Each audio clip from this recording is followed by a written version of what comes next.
Hello दोस्तों, स्वागत करता हूँ आज फिर से मैं विनोद कुमार प्रजापति। आज के सेशन में बात करने वाला हूँ सीमांत वेग के बारे में या टर्मिनल वेलोसिटी के बारे में, जो आपके एग्जामिनेशन के लिए बहुत ही इम्पोर्टेंट होगा। आइए चर्चा करते हैं हम आज अपने सेशन पर। फालतू की बातें नहीं करनी है ना, जल्दी से आपके सेशन को कंप्लीट करना है। तो ध्यान देना दोस्तों और मन लगा के आपको इसको नोट डाउन भी करना है। सारे जितने भी टॉपिक्स हैं और जितने भी हेडिंग्स हैं वे सभी आपको अच्छे से अपने नोटबुक में नोट डाउन करने हैं। तो चर्चा करते हैं दोस्तों अपने सेशन पर, जो कि है सीमांत वेग।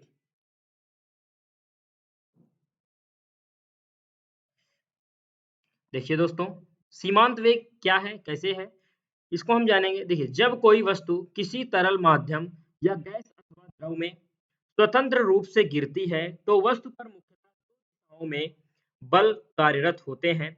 जो गुरुत्व बल वस्तु की दिशा में तथा माध्यम का श्यान बल एवं उत्प्लावन बल वस्तु की गति की विपरीत दिशा में होता है।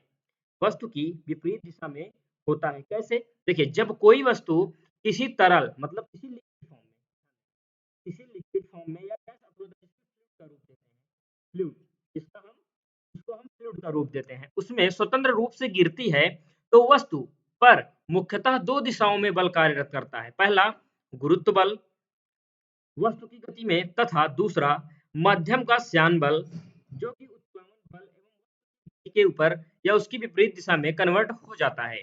तो वही चर्चा करते हैं अपने दूसरे बिंदु में कि वह क्या कह रहा है या क्या बता रहा है सीमांत वेग के बारे में। देखिए, प्रारंभ में वस्तु का वेग गुरुत्वीय त्वरण के प्रभाव में बढ़ता जाता है, परंतु समय के साथ माध्यम का श्यान बल भी बढ़ता है और अंततः श्यान बल एवं उत्प्लावन बल का योग गुरुत्व बल के समान हो जाता है। इसके परिणाम स्वरूप वस्तु का त्वरण शून्य हो जाता है और वस्तु एक नियत वेग से गिरने लगती है। यही वेग वस्तु का सीमांत वेग कहलाता है। क्या कहलाता है दोस्तों? कि यही वेग वस्तु का सीमांत वेग कहलाता है। देखिए, प्रारंभ में क्या होता है कि वस्तु का वेग गुरुत्वीय त्वरण के प्रभाव में बढ़ता जाता है, परंतु समय के साथ माध्यम का श्यान बल भी बढ़ता है और अंततः श्यान बल एवं उत्प्लावन बल का योग गुरुत्व बल के समान हो जाता है। परंतु जब उसका परिणाम स्वरूप वस्तु का त्वरण शून्य हो जाता है और वस्तु एक नियत वेग से गिरने लगती है, तो यही वेग वस्तु के सीमांत वेग में परिवर्तन हो जाता है या वस्तु का सीमांत वेग कहलाता है। चर्चा करते हैं आगे। देखिए, सीमांत वेग को प्राप्त करने की प्रक्रिया क्या है? देखिए, जब वस्तु के मुक्त रूप से गिरने से पहले जो स्थिति होती है दोस्तों, वह W बराबर mg का रूप तो लेता है। आप सभी को पता है कि कोई भार ऊपर या नीचे की ओर होता है, तो वह W बराबर mg का रूप लेता है। W बराबर mg का रूप लेता है कैसे? कोई भी मान लीजिए कोई भी वस्तु है, गिरने की स्थिति में होती है, तो उसका वेग जो होता है वहाँ पे शून्य होता है। शून्य होता है कि नहीं? जब उसका वेग शून्य होता है, लेकिन जब वह नीचे की ओर आती है या खिंचाव बल उसका होता है, जिसे हम एफडी का रूप देते हैं, तो वो भी क्या किस में परिवर्तित होती है? शून्य में। शून्य में होती है। वहीं जब मुक्त रूप से गिरती हुई त्वरणशील वस्तुएं होती हैं, तो वह भी W बराबर mg का फॉर्म में होती हैं। W बराबर mg के फॉर्म में होती हैं। लेकिन जब यह वस्तु एफडी का रूप लेती हैं, तो यह ऊपर की ओर बल्कि नीचे की ओर दोनों तरफ दोनों का खिंचाव बल में वृद्धि होती है। जैसे आपको याद रखना है कि त्वरण में वृद्धि होने के कारण खिंचाव बल में भी वृद्धि होती है। आपको बिल्कुल याद रखना है, इसको भूलना नहीं। देखिए, जब आपसे पूछेगा कि सीमांत वेग प्राप्त करने की प्रक्रिया क्या होती है, जब मुक्त रूप से गिरती हुई त्वरणशील वस्तु हो, तो आपको क्या बताना है दोस्तों कि त्वरण में वृद्धि होने के कारण खिंचाव बल में भी वृद्धि हो जाती है। वह तीसरी प्रक्रिया क्या है दोस्तों? ध्यान से समझिएगा।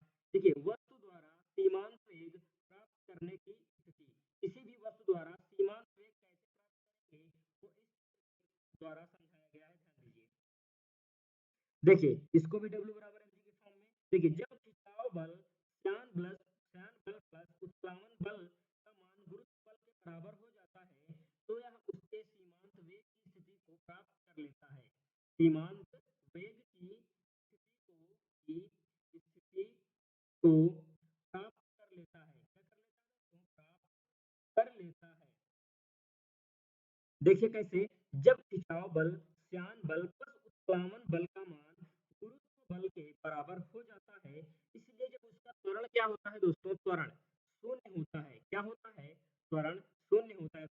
क्रिया जब मुक्त रूप से गिरने की स्थिति हो तो उसका वेग या वेलोसिटी शून्य होता है। ध्यान दीजिएगा, लेकिन जब वस्तु द्वारा सीमांत वेग प्राप्त करने की स्थिति होती है तो उसका भार सॉरी जो उसका त्वरण होता है वह क्या होता है?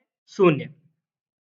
वही एक पॉइंट और है, उसको समझेंगे। देखिए, जो स्काई डाइवर होता है या स्काई डाइवर या वायुयान से कूदने के बाद अत्यधिक तीव्र वेग से नीचे की ओर आती है। देखिए, जो स्काई डाइवर होता है या वायुयान से कूदने के बाद अत्यधिक तीव्र वेग से नीचे की ओर आना। नेक्स्ट, कुछ समय बाद अपने वेग को कम करने के लिए वे पैराशूट को खोलते हैं, जिससे गुरुत्व बल के विरुद्ध खिंचाव बल या ड्रॉग फोर्स का मान बढ़ जाता है। जो बढ़ जाता है उसके परिणाम स्वरूप उनका सीमांत वेग कम हो जाता है। कैसे? जब आप वायुयान से ऊपर आप नहीं देखिए, जो सैनिक है हमारे वायुयान से ऊपर कूदते हैं तो वो कुछ दूरी तक तो ऐसे ही आते हैं बिना पैराशूट के, लेकिन उनका वेग इतना तेज होता है और उनको वेग या उनकी वेलोसिटी को कम करना होता है तो ओपन कर देते हैं, अपना पैराशूट ओपन कर देते हैं। उसके कारण जो गुरुत्व बल के विरुद्ध खिंचाव बल या होता है उसका मान क्या होता है दोस्तों?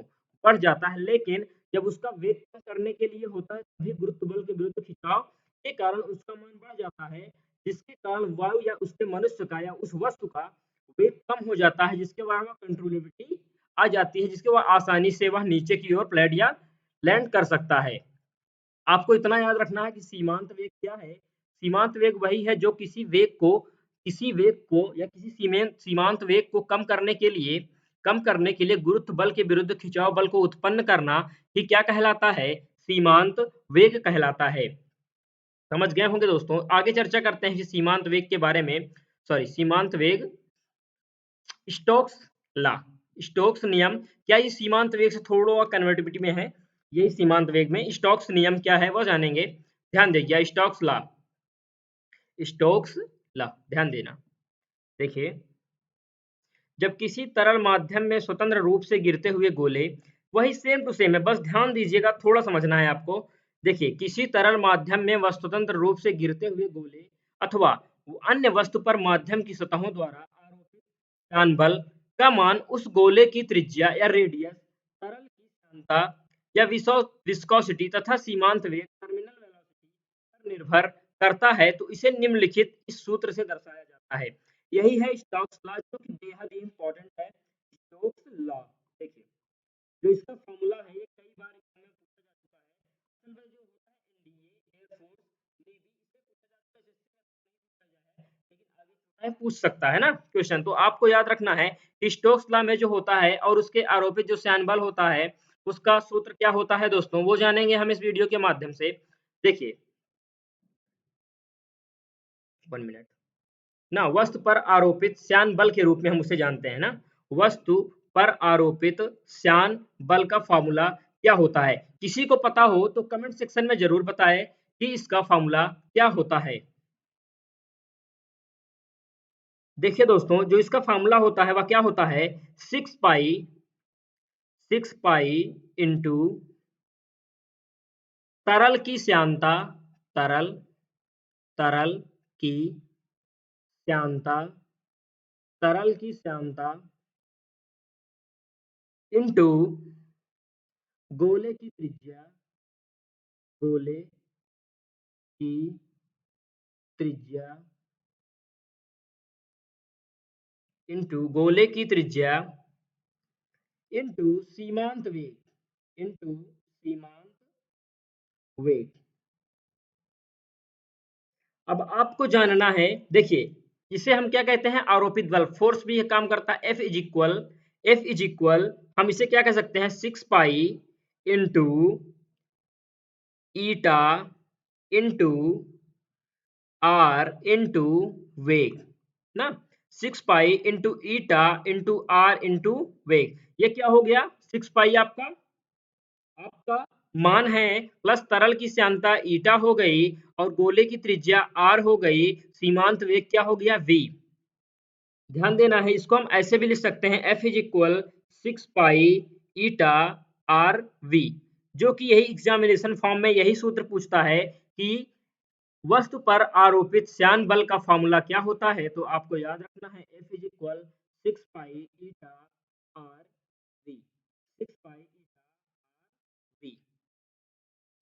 अब आप सोच रहे होंगे कि इसको हम किससे पता करते हैं ना, 6 पाई तो इसका मान हुआ, ईटा सीमांत वेग या सांतराल की सांद्रता हुई, आर उसकी तेज्यता हुई, और वी क्या हुआ, सीमांत वेग। समझ में आ गया होगा आपको कि सीमांत या वेग तथा स्टोक्स का नियम तथा वस्तु पर आरोपित श्यान बल का जो सूत्र होता है वह क्या होता है, तो यही होता है दोस्तों, F is equal 6 pi eta r v, जो कि आपके एग्जामिनेशन के लिए बेहद इंपॉर्टेंट है, तो आप इसे जरूर याद कर लेंगे। इसके आगे थोड़ा है, कुछ बिंदु हैं वो हम बताएंगे, उसके बाद हम चर्चा करेंगे किसके बारे में, बर्नौली थ्योरम के बारे में, जो कि आपके एग्जामिनेशन के लिए बहुत ही इंपॉर्टेंट होगा। देखिए, धारा रेखीय प्रभाव या हम स्ट्रीमलाइन फ्लो किसे कहते हैं वह जानेंगे। देखिए, द्रव की ऐसी प्रवाह जिसमें एक ही बिंदु से गुजरने वाले द्रव के सभी कण एक ही पथ से गुजरते हैं, वह धारा रेखीय प्रवाह है। इस प्रकार के प्रवाह में द्रव के कणों के चलने की मार्ग धारा रेखा स्ट्रीमलाइन कहलाती है। जो धारा रेखीय होती है दोस्तों, वह प्रवाह के अंतिम वेग के बाद प्राप्त वेग क्रांतिक वेग या क्रिटिकल वेलोसिटी कहलाता है। तो यदि धारा का प्रवाह विक्षिप्त प्रवाह हो जाए, तब द्रव के कणों की गति टेढ़ी मेढ़ी या जिगजैग हो जाती है, जिसे हम क्रांतिक वेग के रूप में जानते हैं। इसमें क्या है, क्रांतिक वेग इंपॉर्टेंस क्या है वह हम आपको बता रहे हैं। द्रव का ऐसा प्रवाह जिसमें एक ही बिंदु से गुजरने वाले सभी द्रव के कण एक ही पथ से गुजरते हैं, धारा रेखीय प्रवाह। इसमें क्वेश्चन कैसे पूछेगा वो हम बताते हैं। जब ये पूछेगा आपसे कि धारा रेखीय प्रभाव, जब द्रव की गति टेढ़ी मेढ़ी हो जाए तो उसे क्या कहते हैं ना, धारा रेखीय प्रवाह की जब गति टेढ़ी मेढ़ी हो जाए तो उसे क्या कहते हैं, तो उसे क्रांतिक वेग कहते हैं। और जब धारा रेखीय प्रवाह की अंतिम वेग के बाद प्राप्त वेग होता है उसे क्या कहते हैं, उसे भी हम क्रांतिक वेग ही कहते हैं। जो कि यही इंपॉर्टेंस है इस वीडियो के माध्यम से। थोड़ा आगे है, इसके आगे बताते हैं ना आपको। देखिए, सॉरी, हाँ, द्रव का प्रवाह क्रांतिक वेग से अधिक हो तब इसका प्रवाह घनत्व पर निर्भर करता है, तथा यदि द्रव प्रवाह क्रांतिक वेग से कम हो तो उसका प्रवाह श्यानता पर निर्भर करता है, जो कि बेहद इंपॉर्टेंट है। तो आज के लिए बस इतना ही दोस्तों। हाँ, यदि आप हमारे यूट्यूब चैनल पर नए हैं तो हमारे यूट्यूब चैनल अवतार स्टडी 7054 को अवश्य सब्सक्राइब कर लें, और हाँ, ज़्यादा से ज़्यादा शेयर करें, और अपनी राय कमेंट सेक्शन में ज़रूर बताएं कि आपको यह वीडियो कैसी लग रही है, कि कंटेंट अच्छे हैं या नहीं हैं। वो आप अपनी राय कमेंट सेक्शन में ज़रूर बताएं, जिससे हम अपने अंदर या अपने कुछ जो टॉपिक्स हैं या उन कुछ सेशन हैं उनको कंप्लीट करने में थोड़ा एक्टिव महसूस करें। तो मिलते हैं दोस्तों हम आपको एक नए वीडियो में बर्नौली प्रमेय के साथ। तब तक के लिए जय हिंद, जय भारत।